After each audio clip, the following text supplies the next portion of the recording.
Security, remove this woman immediately. She clearly doesn't belong here. The words sliced through the marble lobby like a blade. The Grand Metropolitan Hotel's afternoon calm shattered. Phones emerged from designer purses. Camera lenses focused on a well-dressed black woman standing perfectly still beside her Louis Vuitton luggage. She didn't flinch, didn't raise her voice, didn't even blink. The hotel manager's face flushed red with authority. "Ma'am, you need to leave now before we call the police." Two security guards flanked her. Guests whispered behind manicured hands. The woman simply smiled. What happened next would change everything. Not just for her, not just for the hotel, but for an entire industry built on assumptions about who belongs where. Have you ever been judged so completely that people refused to see who you really were? What would you do if you discovered you had the power to rewrite the rules in 9 minutes? 2:47 p.m. Tuesday afternoon. Dr. Amara Wellington stepped through the revolving doors of the Grand Metropolitan Hotel, her Armani suit crisp despite the October heat. The lobby stretched before her like a marble cathedral. Crystal chandeliers cast rainbows across Italian stone floors. She'd dreamed of this moment for 37 years. At the concierge desk, a young woman with bleached hair and too much makeup looked up from her phone. Her name tag read Jessica. Her expression read inconvenienced. "I need access to the presidential suite," Amara said, her voice calm and clear.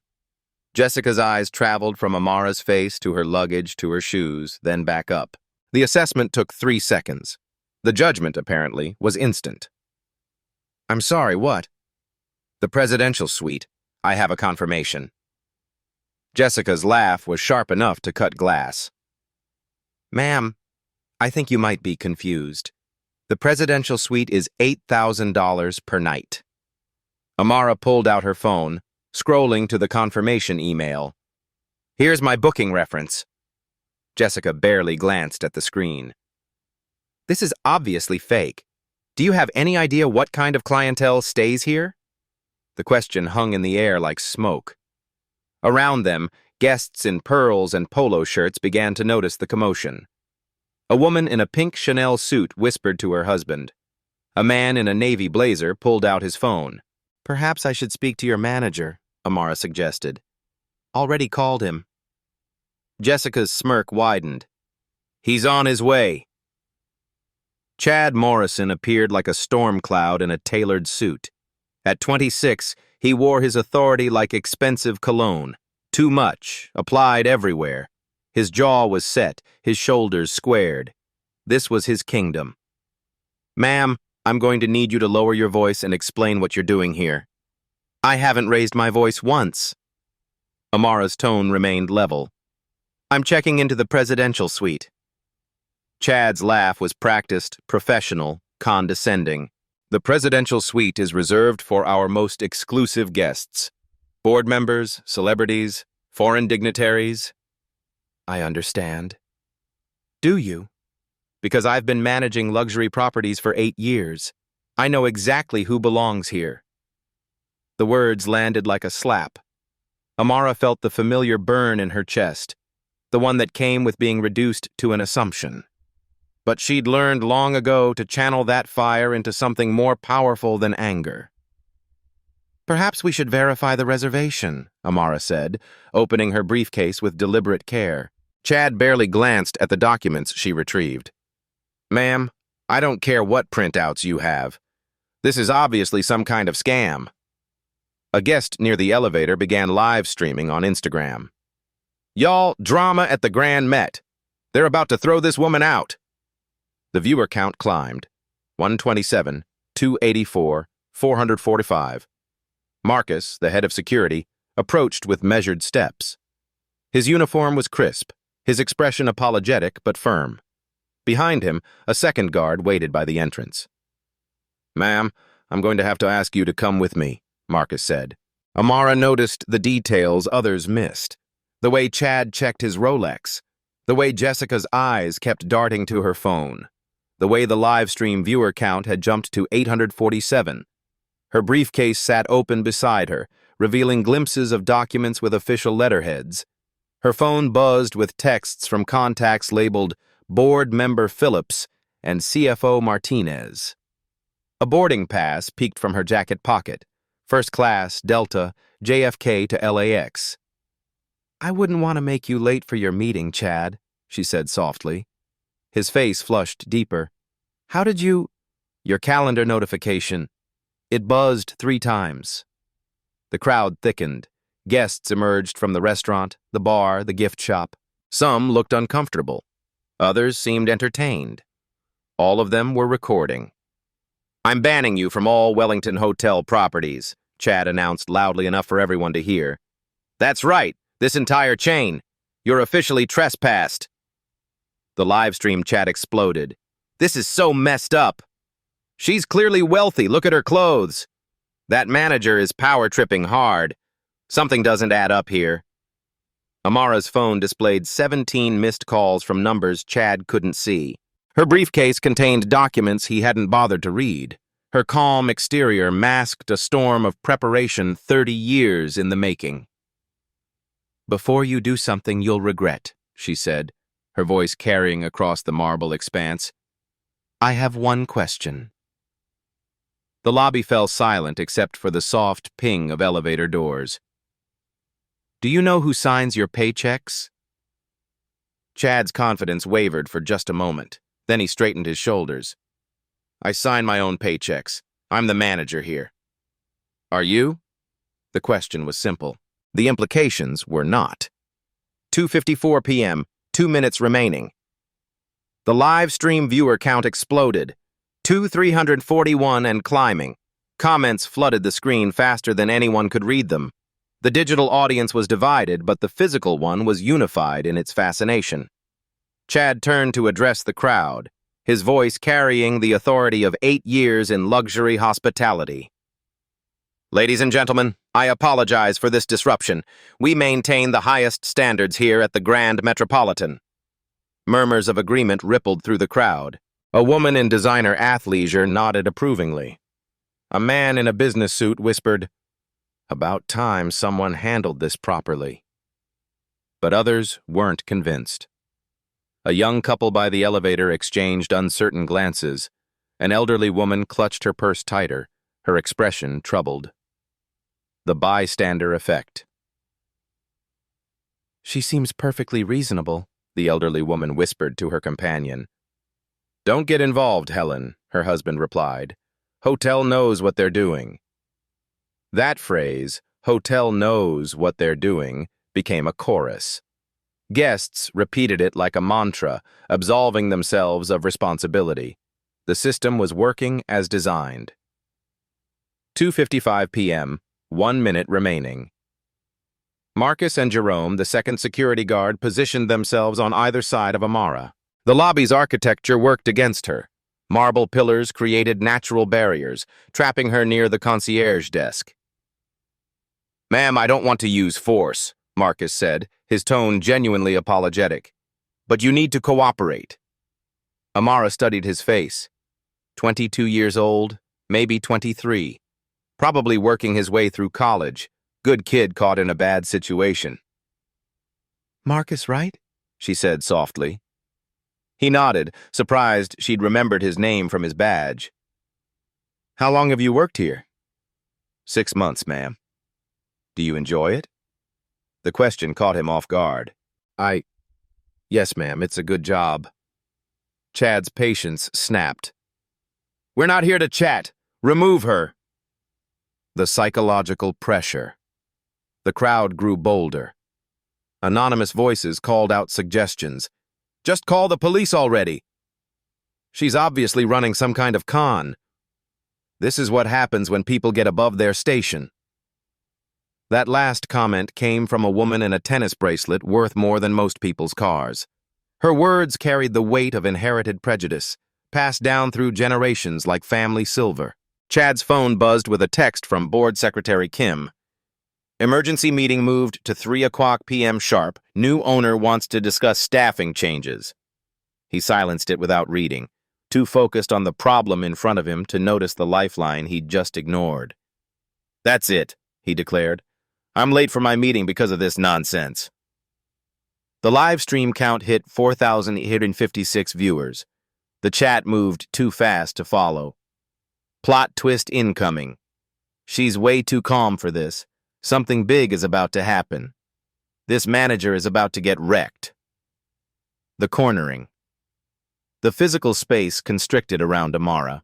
Security guards flanked her. Guests formed a semicircle, their phones creating a digital coliseum. The marble pillars boxed her in. But she didn't look trapped. She looked patient. "Chad," she said, her voice carrying across the suddenly quiet lobby. "I need to ask you something important."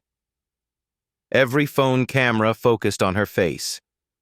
The live stream audience held its collective breath.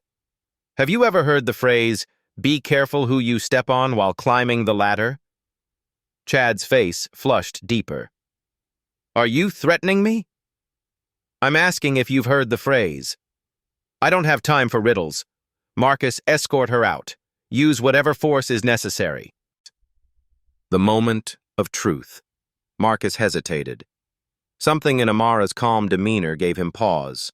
In 6 months of security work, he'd never encountered someone so composed under pressure. "Ma'am," he said carefully, "I really don't want to put my hands on you." "I know you don't, Marcus. You're a good man." The kindness in her voice made him step back instinctively. Chad's authority cracked. "I said remove her." The false narrative. He turned to the crowd, his voice rising with desperation disguised as righteousness. "This is exactly why we have security protocols. Some people think they can intimidate their way into luxury they can't afford." The crowd murmured agreement. The narrative was simple, satisfying, and completely wrong. The technical detail. Chad's phone buzzed again. This time with a call from HR Director Thompson. He declined it, too focused on his power play to recognize the warning signs. His email notification showed 17 unread messages, all marked urgent. His calendar had been updated with meeting invitations he hadn't seen. The digital infrastructure of his professional world was shifting around him, but he was too busy flexing his perceived authority to notice. The suspense peak. "Last chance," Chad announced. "Leave voluntarily or face the consequences." Amara looked around the room slowly, her gaze touching each face.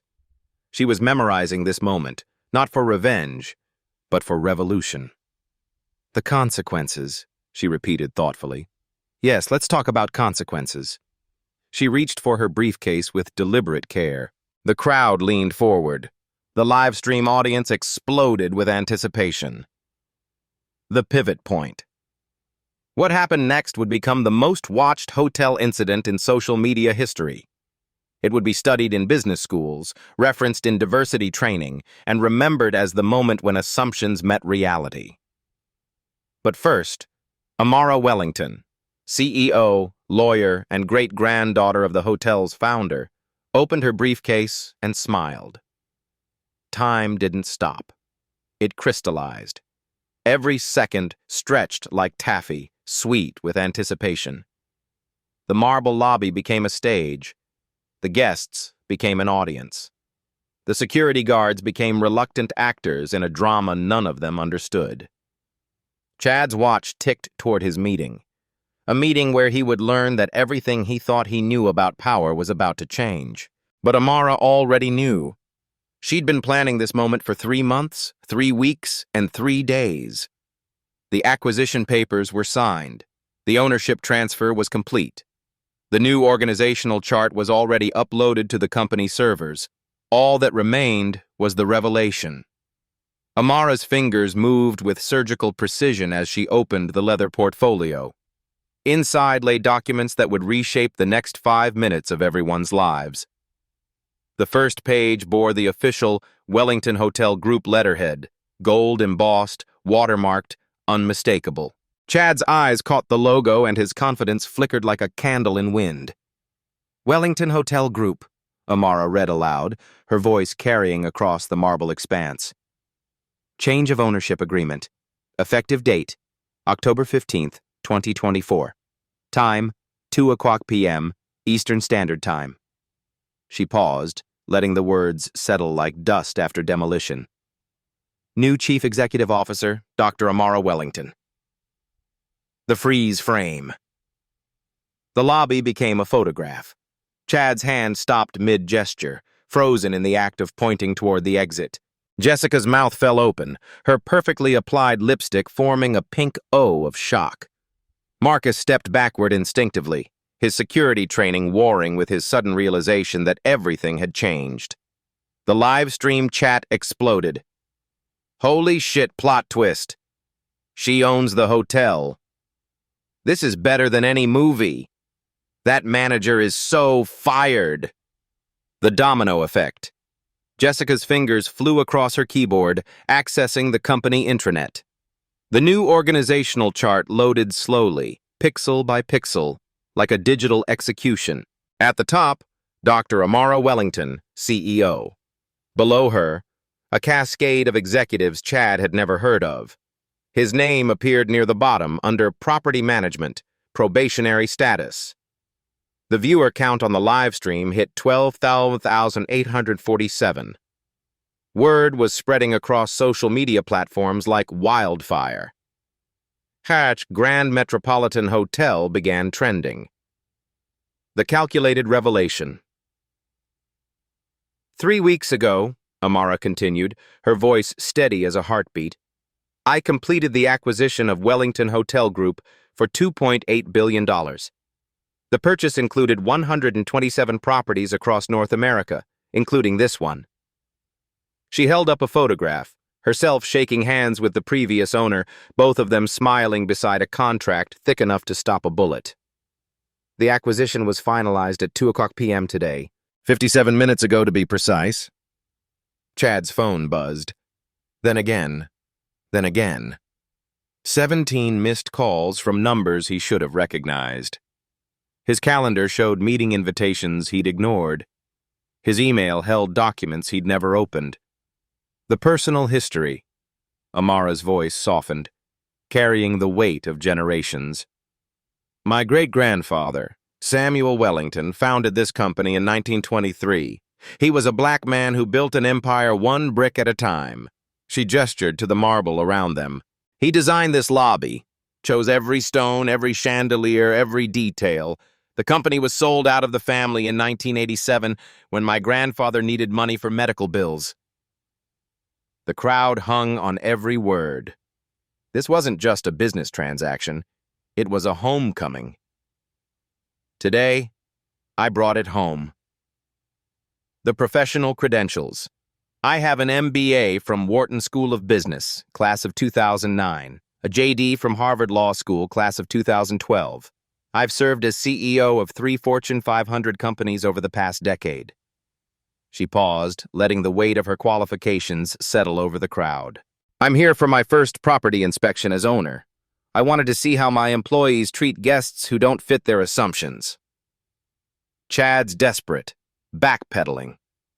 The color drained from Chad's face like water from a broken dam. I had no idea. The transition documentation wasn't... if you had just said... Said what, Chad? Her question cut through his stammering like a surgeon's scalpel. That I deserved basic human dignity? That I had a right to exist in this space without justification? The crowd began to shift. Phones that had been recording Amara's removal now captured Chad's meltdown. The narrative was rewriting itself in real time. The psychological moment. Amara didn't raise her voice, didn't gloat, didn't even smile. She simply stood there, letting the weight of reality settle over the room like snow. The guests who had been calling for her removal now avoided eye contact. The woman in the tennis bracelet suddenly found her manicure fascinating. The man who had whispered about knowing her place stared at his shoes. Only the elderly woman, Helen, stepped forward. Ma'am, I'm so sorry. This was wrong from the beginning. Her husband tried to pull her back, but she shook him off. No, Richard. This was wrong. Mike. The withheld secret. But Amara held back the full scope of her plan. She didn't mention the mystery shopping operation she'd been conducting for 3 months. Didn't reveal the discrimination incident reports from 23 other properties. Didn't explain the systematic changes she'd already prepared.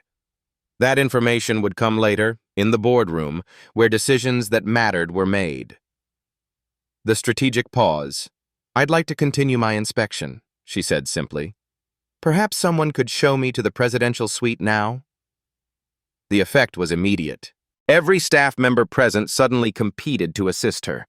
Chad stumbled forward, his authority evaporating like morning mist. Ma'am, we can... The suite is ready, of course. I'll personally... No. The word was soft, but final. Marcus will escort me. He seems like the only person here who understands the concept of dignity. The power shift. The same guests who had been filming her removal now wanted selfies. The livestream audience had exploded to 25,000 viewers. Comments poured in from around the world. This is the most beautiful thing I've ever seen. Justice served ice cold. She handled that like a queen. That manager just got schooled. The revelation's ripple effect. Jessica frantically began typing, trying to access employee handbooks, sensitivity training materials, anything that might save her job. Other staff members who had been watching from the sidelines suddenly found urgent tasks that required their immediate attention. The crowd began to disperse, but slowly, reluctantly. This was the kind of real-life drama that money couldn't buy. The final tease. As they moved toward the elevators, Amara turned back to Chad. Her voice carried across the lobby, clear and calm. Oh, and Chad? You might want to check your phone. I believe you had a meeting to attend. His hands shook as he looked at his device. 17 missed calls, 43 unread emails, a calendar full of meetings he'd been summoned to attend. All from people who now worked for the woman he'd just tried to humiliate. The elevator doors. As the elevator doors closed behind Amara and Marcus, the lobby erupted in conversation. Guests who had been silent spectators suddenly had opinions. Staff members who had been following orders suddenly had questions. The live stream continued from outside the elevator, but the main event was over. The real drama would happen in boardrooms and conference calls, in policy meetings and personnel reviews. But for now, in the space between floors, Amara Wellington allowed herself a moment of satisfaction. Not at Chad's humiliation, but at the possibility of change. The elevator rose toward the presidential suite, her great-grandfather's favorite room, the one he'd designed as a testament to what was possible when vision met determination. The countdown begins again, but this was just the beginning. In 3 minutes, Chad would enter that boardroom.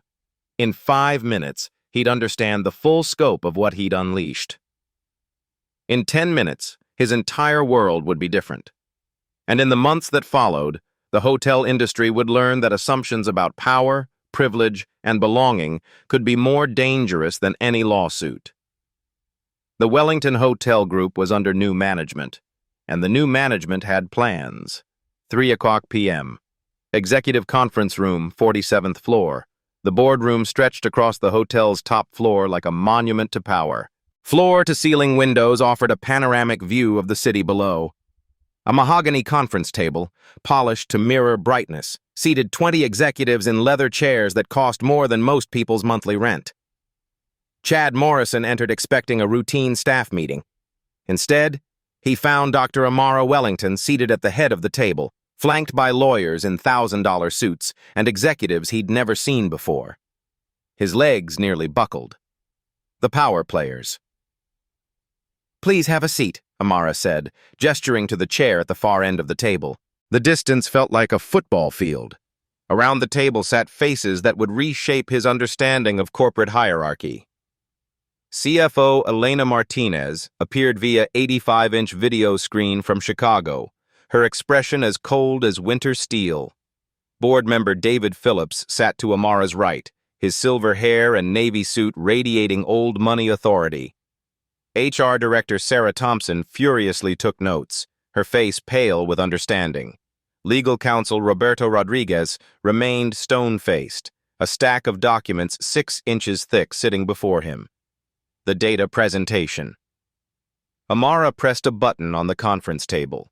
The room's lights dimmed as a projection screen descended from the ceiling. Numbers filled the wall in stark, undeniable reality.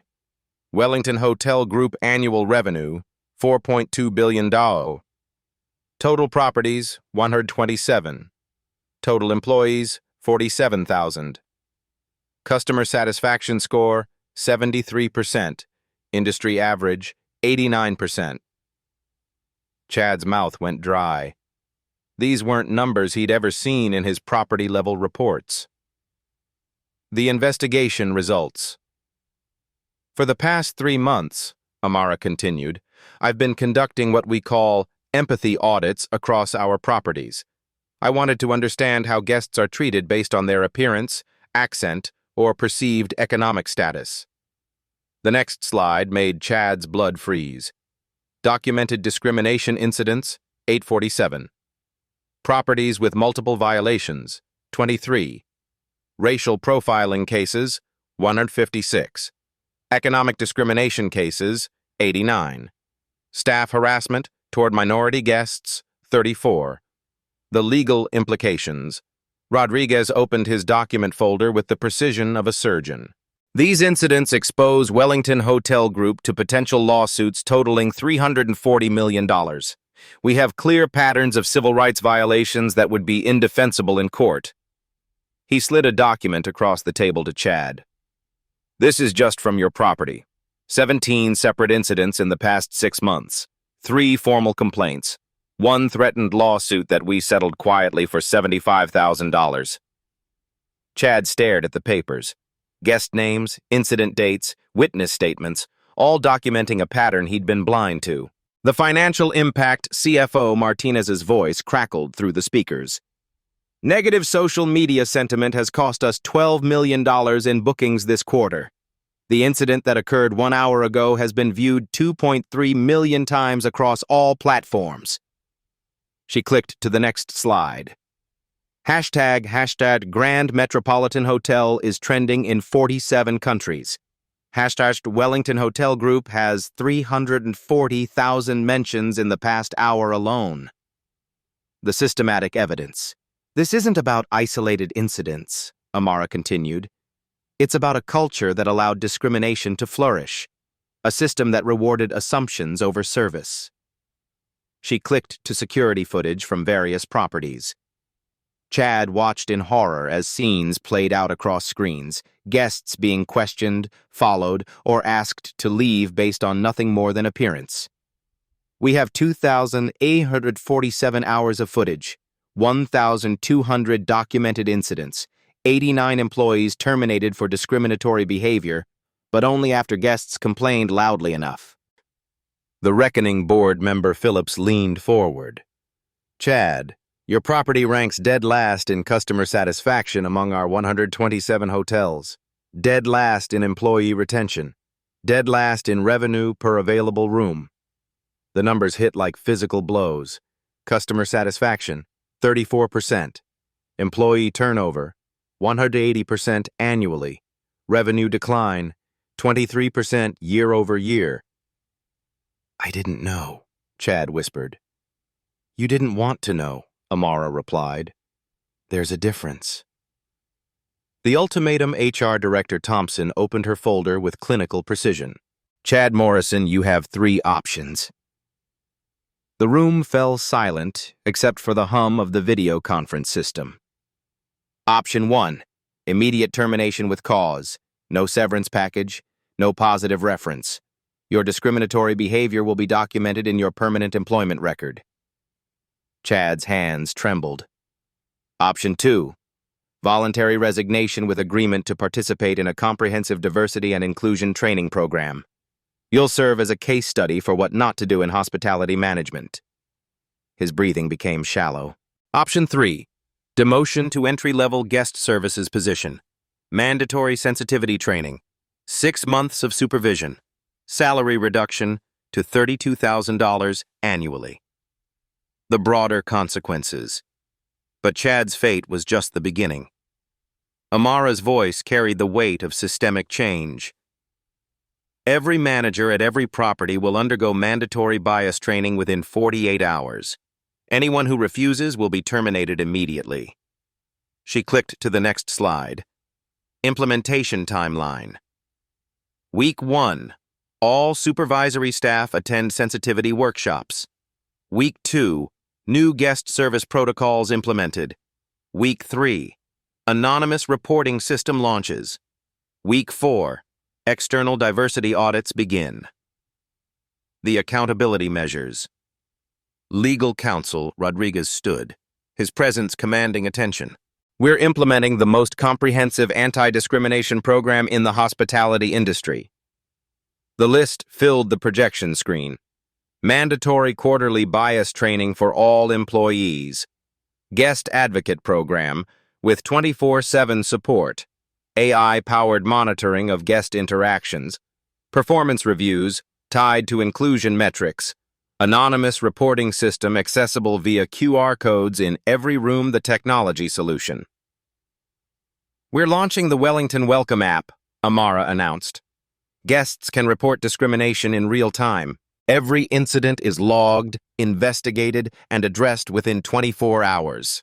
The app's interface appeared on screen, sleek, user-friendly, and powerful enough to transform an industry. The financial commitment CFO Martinez's voice cut through the room. We're investing $47 million in diversity and inclusion initiatives over the next 2 years. This isn't charity, it's business strategy. She displayed projected revenue increases, customer satisfaction improvement, 34% increase, employee retention improvement, 67% increase, revenue per available room, 23% increase, brand reputation value, $156 million increase. The personal choice. Amara turned back to Chad, her voice neither cruel nor kind, simply factual.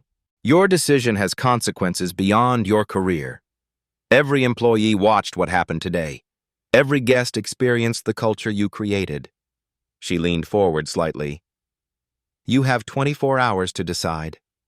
Your staff has 48 hours to complete mandatory training or face termination. The moment of truth. Chad looked around the table at faces that would determine his future. The executives stared back with expressions ranging from disappointment to disgust. I choose option 2, he whispered. Speak up, board member Phillips demanded. I choose option 2, resignation with training. The aftermath begins. As the meeting concluded, Chad realized that everyone in the room had been watching the lobby incident unfold. They'd seen his behavior, his assumptions, his complete failure of leadership. But they'd also seen Amara's response. Measured, strategic, and ultimately transformative. Walking to the elevator, Chad understood that his humiliation was just the beginning. The real work of change would happen in training rooms and staff meetings, in guest interactions and policy implementations. The Wellington Hotel Group was under new management, and the new management had plans that would reshape an entire industry. The ripple effect. By the time Chad reached the lobby, news of the ownership change had spread throughout the hotel. Staff members who had been hostile an hour earlier now approached with nervous apologies. But the change wasn't about apologies. It was about transformation, and that transformation was just beginning. Chad Morrison sat in his empty office, staring at the resignation letter he'd typed and retyped 17 times. The words felt hollow, inadequate for the magnitude of what had happened. He'd chosen to resign, but more importantly, he'd chosen to learn. The comprehensive training program wasn't punishment.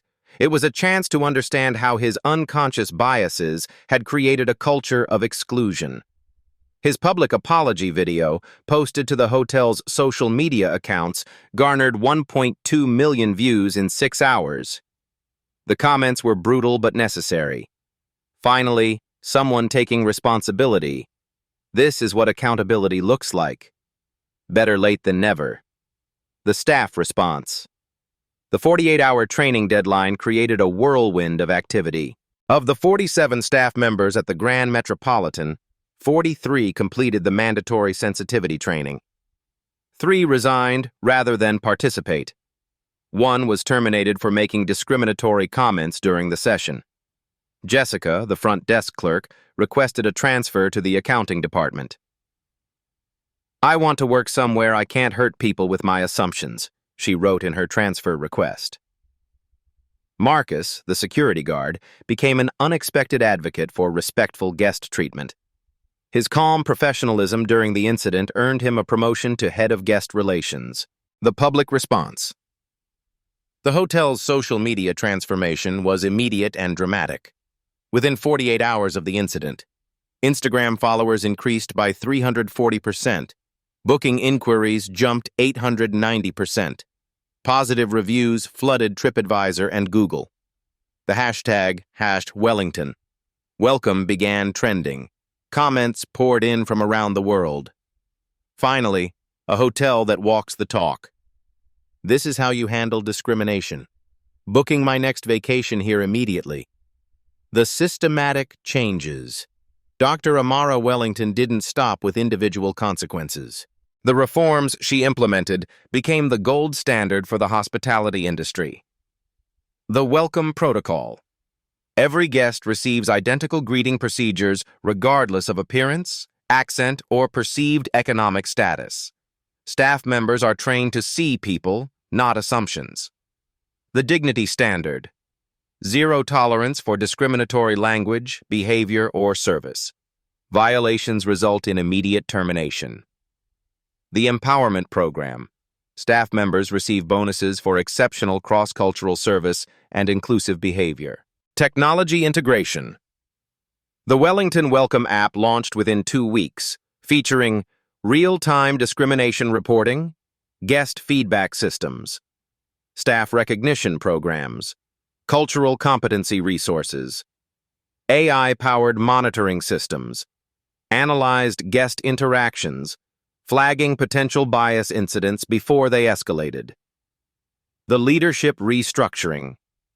Amara created new executive positions focused on inclusion: Chief Diversity Officer, recruited from the NAACP, Director of Cultural Competency, Hospitality Industry Veteran, Guest Advocate Manager, former civil rights lawyer. Each property received a cultural liaison officer responsible for ensuring inclusive service standards. The intellectual victory. The transformation represented something more powerful than revenge. It demonstrated that sustainable change comes through education, not humiliation. 3 months later, the results spoke for themselves. Customer satisfaction scores improved, 47%. Employee retention increased, 68%. Revenue per available room grew, 23%. Staff reported feeling more confident serving diverse guests. The ripple effect. Other hotel chains began implementing similar policies. The incident became a Harvard Business School case study titled Transforming Hospitality: From Discrimination to Inclusion. Amara was invited to speak at the American Hotel and Lodging Association's annual conference, where she addressed 3,000 industry professionals. The foundation. She established the Wellington Foundation, providing hospitality scholarships to underrepresented communities and funding bias training programs across the industry. The foundation's mission statement became a rallying cry. Every guest deserves dignity. Every employee deserves respect. Every interaction deserves intention. The cultural shift hotel staff nationwide reported feeling more equipped to handle diverse guests. The Wellington Standard became synonymous with inclusive service. Training programs expanded beyond hotels to restaurants, retail stores, and service industries across America. The personal growth Chad Morrison completed his diversity training and began working as a consultant, helping other hospitality professionals recognize and address their unconscious biases. His first client was a luxury resort chain whose CEO had watched the Grand Metropolitan incident and realized her own properties needed transformation. The cycle of change had begun. 6 months later. The legacy. The Wellington Hotel Group stood as proof that transformation was possible. The company that had once struggled with a 34% customer satisfaction rating now boasted 91%, the highest in the industry. Employee retention improved by 68%. Revenue increased by 23%. But the most important metric couldn't be measured in dollars: the dignity with which every guest was treated, regardless of their appearance or background. Dr. Amara Wellington's office overlooked the same lobby where the incident had occurred. Now it bustled with guests from every corner of the world, all receiving the same warm welcome. The industry transformation. The Wellington standard spread beyond hotels. Restaurants, retail stores, and service companies across America adopted similar inclusion protocols. The incident had sparked a movement that touched millions of lives. At industry conferences, executives shared their own transformation stories. The phrase, "pulling a Wellington," became shorthand for companies that chose systemic change over damage control. The personal reflection. That day in the lobby taught me something profound, Amara reflected during a Harvard Business School lecture. Real power isn't about humiliating those who wrong you. It's about creating systems that prevent others from experiencing the same injustice. Her voice carried across the packed auditorium. We can't change people's hearts overnight, but we can change the systems that allow discrimination to flourish. The ongoing mission. The Wellington Foundation had awarded 2,847 scholarships to underrepresented students pursuing hospitality careers. These young professionals entered the industry with a different perspective, one built on inclusion rather than exclusion. Training programs funded by the foundation reached 340,000 service industry workers across all 50 states. The ripple effect continued expanding, touching lives in ways that couldn't be measured. The cultural impact. These real-life stories of transformation became touchstones for change. Black stories of resilience and strategic thinking inspired a new generation of leaders. Life stories that began with discrimination ended with systematic reform. The touching stories of individual growth, like Marcus becoming head of guest relations and Jessica finding her calling in accounting, proved that people could change when given the opportunity. The lasting message. I want to hear from you, Amara said, looking directly into the camera during her TED Talk. Have you witnessed discrimination in public spaces? How did you respond? Your voice matters in creating change. She paused, letting the weight of her words settle over the audience of 12 million viewers. If you've ever felt judged or excluded, remember this. Your presence in any space isn't a privilege to be granted by others. It's a right to be respected.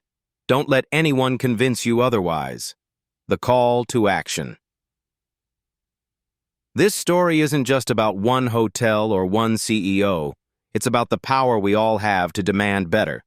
When we collectively refuse to accept discrimination, we create transformation. Her final words resonated across social media platforms. Share your story. Support businesses that value dignity for all. Subscribe to change. Because every voice matters, and every story has the power to reshape the world. The movement continues. The video ended, but the movement it sparked continued. Comments flooded in from around the world, people sharing their own experiences, their own moments of transformation, their own commitment to creating inclusive spaces. The Wellington Hotel Group had become more than a business success story. It had become a symbol of what was possible when courage met strategy, when individual action sparked systemic change. And in lobbies across America, guests of every background walked through doors that opened not just to luxury accommodations, but to dignity, respect, and the radical notion that everyone belongs.